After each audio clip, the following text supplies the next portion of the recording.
السلام علیکم ورحمۃ اللہ وبرکاتہ۔ جس مسلمان نے بھی نبی صلی اللہ علیہ وسلم کے معراج کے سفر کا انکار کیا وہ مسلمان ہی نہیں۔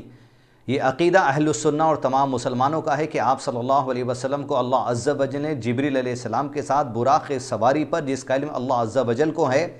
جسم اور روح سمیت زندہ حالت میں لیلم، رات کے ایک لمحے میں آپ کی اسرا ہوئی،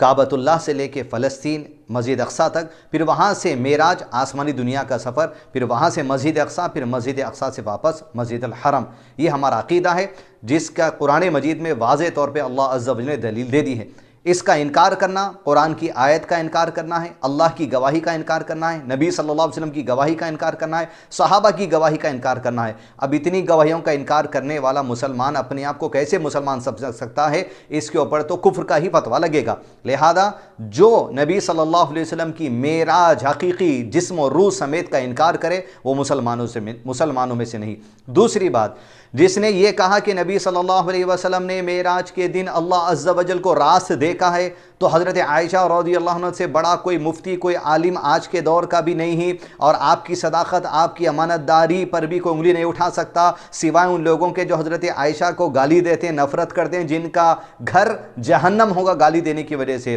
حضرت عائشہ رضی اللہ عنہ نے کہا کہ جو یہ کہتا ہے کہ نبی صلی اللہ علیہ وسلم نے راست اللہ کو دیکھا تو اس نے جھوٹ کہا۔ اللہ عز و جل سے پردے کے پیچھے سے معراج کے سفر پر نبی صلی اللہ علیہ وسلم سے اللہ تعالیٰ نے کلام کیا، 5 وقت کی فردیت نمازوں کی اور دیگر اور تعلیمات جو احادیث میں ملتے ہیں وہ دی گئی۔ تیسری بات، جو معراج کی رات کو جاگنے والی رات سمجھ لیں، نبی صلی اللہ علیہ وسلم کو غالباً 12 یا 13 نبوت میں معراج کی رات ہوئی، اس کے بعد مزید زندگی میں 10 یا 9 مرتبہ معراج کی رات آئی۔ کبھی آپ صلی اللہ علیہ وسلم نے اس رات کو خاص جاگنے کا اہتمام نہیں کیا، نہ صحابہ اکرام کو اہتمام کرنے کا حکم دیا، کیونکہ صحابہ اکرام وہ ہے جب نبی صلی اللہ علیہ وسلم وضو کرتے، وضو کا پانی نیچے گر جاتا تو پکڑ لیتے، جو پانی گرنے نہیں دیتے تھے، حالانکہ نبی صلی اللہ علیہ وسلم نے ایسا کرنے سے منع کیا، لیکن بتانا مقصد یہ ہے کہ وہ صحابہ جو پانی گرنے نہیں دیتے تھے وہ نبی صلی اللہ علیہ وسلم کی کون کی سنت کو بھولیں گے؟ حتیٰ کہ صحابہ نے یہ بھی گن لیا تھا نبی صلی اللہ علیہ وسلم کی داڑھی اور سر میں 20 سے زیادہ سفید بال نہیں تھے۔ کیا ایسے لوگ سنتوں کو چھوڑیں گے؟ یا نبی صلی اللہ علیہ وسلم نے بتا دیا تھا تو آپ سے چھپا لیے، اور صحابہ کو جس بات کا علم نہیں تھا وہ آج 2000 میں آپ کو علم ہو گیا ہے، 2023 میں آپ کو علم ہو گیا۔ لہذا یہ بات کہنا جھوٹی بات ہے، تہمت لگانے والی بات ہے، اور دین میں غلط بات نہیں کہنا، ایسا کہنا کبیرہ گناہ ہوگا۔ چوتھی بات، جو معراج کی رات کو جاگ کر دوسرے دن یا معراج کے اسی دن روزے کا اہتمام کرتے ہیں تو ان کے لیے بھی یہی بات ہے کہ نبی صلی اللہ علیہ وسلم نے کبھی معراج کا سفر ہونے کے بعد جو 9 یا 10 سال 10 مرتبہ آپ کو زندگی میں وہ دن وہ رات دوبارہ آئے، کبھی آپ نے خاص روزہ رکھنے کا حکم نہیں دیا، نہ روزے کا اہتمام کیا ہے۔ من گھڑت حدیثوں کا نام دے کر جھوٹی باتوں کو نبی صلی اللہ علیہ وسلم کا نام لگا دینا، آپ صلی اللہ علیہ وسلم نے کہا ایسا شخص جہنم میں اپنا گھر بنا لے۔ لہذا معراج سے متعلق، جسے شب معراج کہتے ہیں، اس سے متعلق اہم 4 باتیں یاد رکھیں۔ 5ویں بات، شب برات، مغفرت والی رات، یعنی رات کے وقت میں ایک رات ایسی آ جاتی ہے رمضان سے پہلے جہاں لوگ شب برات نام سے مناتے ہیں اور رات کو قبرستان جاتے ہیں، پھول وغیرہ چڑھاتے ہیں، فاتحہ خوانی وغیرہ کرتے ہیں، یا بعض حضرات ایسے ہیں جن کا عقیدہ یہ کہ روحیں واپس آتی ہیں، ان کی قبر پر ان کے من پسند کے کھانے رکھے جاتے ہیں۔ میں نے خود اپنی آنکھوں سے دیکھا،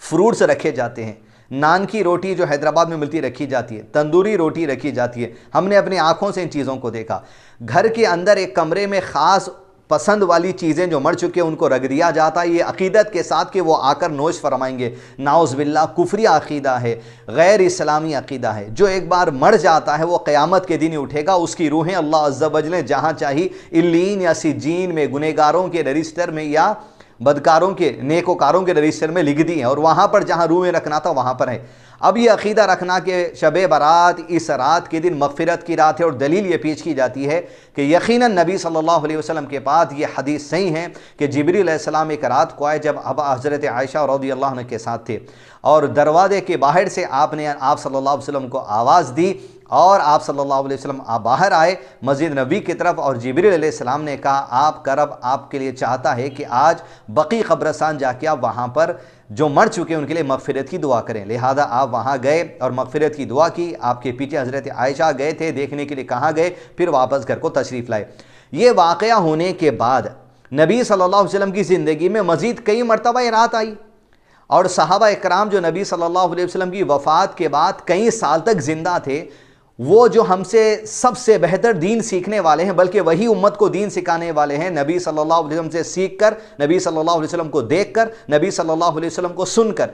وہ صحابہ اکرام نے کبھی بھی اس طریقے سے وہی رات کو خاص، جس کی گواہ حضرت عائشہ رضی اللہ عنہا بھی ہیں اور حدیث کی راوی بھی وہی ہیں، کبھی خاص آپ نے راتوں کو قبرستان جانے کا اہتمام نہیں کیا سال میں ایک مرتبہ، بلکہ نبی صلی اللہ علیہ وسلم کی احادیث میں ہے قبروں کی زیارت کیا کرو، مقصد کیا ہے؟ تاکہ تم کو تمہاری موت یاد آئے، اور جو وہاں پر مردے ہیں جن کی قبریں ہیں وہ بھی قبر اونچی اونچی نہیں، جو ایک بالش والی نبی صلی اللہ علیہ وسلم کی صحابہ کی جیسی قبر بقیع میں تھی، عمرہ حج کو جانے کے وقت دیکھ لیجئے، ویسے وہ قبروں کی زیارت کیا کرو تاکہ تمہیں اپنی موت کا یاد آ جائے، اور وہ جو مرے ہیں ان کے لیے مغفرت کی دعا بھی کر دو۔ اب وہاں جا کے ایک مرتبہ سورہ فاتحہ پڑھنا، ایک مرتبہ سورہ اخلاص پڑھنا، سورہ فلق پڑھنا، سورہ ناس پڑھنا، اور یہ پڑھنا کہ اللہ تعالیٰ جو ہم پڑھیں اس کا ثواب نبی صلی اللہ علیہ وسلم کو پہنچ جائے، اپنی اوقات ہے، نبی صلی اللہ علیہ وسلم کو ثواب پہنچانے کی اپنی اوقات ہے، اور پھر آپ صلی اللہ علیہ وسلم کے وسیلے سے اس کا ثواب مرنے والے قبر والے کو پہنچ جائے۔ نبی صلی اللہ علیہ وسلم کبھی قرآن پڑھ کے قرآن کا جو اجر پڑھنے والے کو ملتا ہے وہ اجر دوسرے مردوں تک پہنچانے کا یہ تصور ہی نہیں ہے، غیر اسلامی طریقہ ہے۔ دوسری بات، کوئی بھی امتی جو نیک عمل کرتا ہے، آپ نماز پڑھتے ہیں، نماز امت کو کس نے سکھائی؟ نبی صلی اللہ علیہ وسلم نے۔ آپ کی نماز کا راست ثواب اللہ کے نبی صلی اللہ علیہ وسلم کو بھی ملتا ہے، کیونکہ ایک نیک بات سکھانا کسی کو، وہ نیکی کرنے والے کو اس کا عمل ملے گا، سکھانے والے کو بھی اس کا اجر ملے گا، ساری امت کے سارے نیک اعمال کا اجر اللہ کے نبی صلی اللہ علیہ وسلم کو خود بخود ملتا ہے۔ اس پہ جا کے ایک نیا فاتحہ دے کے یہ کرنا، یہ بدعہ ہے۔ اور اس رات کو خاص جاگ کے سال میں ایک مرتبہ ہی قبرستان کو جانا، یہ بھی بدعہ میں شمار ہے۔ سال میں کئی مرتبہ جائیے، کیا مرنے والے جو سو والدین یا مرنے والے دادا دادی سال میں صرف ایک مرتبہ یاد آئیں گے؟ کئی مرتبہ جائیے، اور کون سے بھی قبرستان کو جائیے جہاں سے آپ کا گزر ہوتا ہے، رک کر اپنی موت کو یاد کریے، ان کے لیے مغفرت کی دعا کریے۔ پھر شب برات کے دوسرے دن یا اسی دن روزے کا اہتمام کرنا، یہ بھی نبی صلی اللہ علیہ وسلم نے نہیں سکھا، بدعہ ہے۔ اب آپ اگر یہ کہہ رہے ہیں بھئی زمانے سے لوگ کر رہے ہیں، زمانے سے لوگ کر رہے ہیں، تو کیا اللہ کے نبی صلی اللہ علیہ وسلم کو جھوٹا کہہ دو گے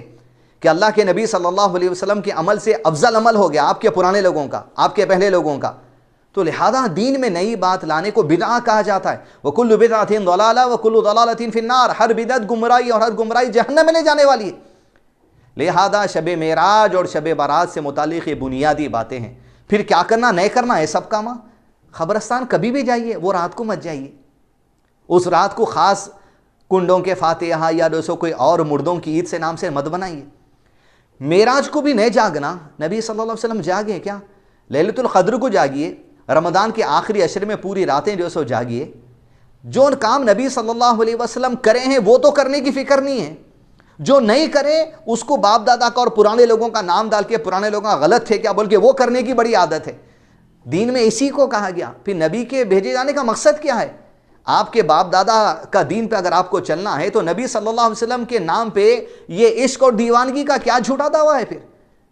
لا الہ الا اللہ محمد رسول اللہ پڑھ لیے کہ توحید آ گئی، شرک سے بچ گئے، اور محمد رسول اللہ کی گواہی جب آپ دیتے ہیں کلیمے میں تو اس بات کا اقرار کرتے ہیں کہ آپ کی شریعت جیسے آپ نے سکھائی، جیسے آپ نے کہا ویسے عمل کرنے کی کوشش کریں گے۔ یہ بنیادی باتیں ہیں۔ اگر آپ کو سمجھنے نہیں آ رہی ہیں تو قرآن و سنت کی باتیں سمجھنے نہیں آ رہی ہیں، کسی ڈاکٹر کے پاس اس کا علاج نہیں ہوتا، اللہ کے سامنے ہاتھ اٹھا کے دعا کریں، سجدوں میں دعا کریں، اللہ ہدایت ہم کو دے، گمراہی سے بچا۔ ربنا لا تزغ قلوبنا بعد إذ هديتنا وهب لنا من لدنك رحمة إنك أنت الوهاب، وصلى الله على نبينا محمد۔ السلام علیکم ورحمۃ اللہ وبرکاتہ۔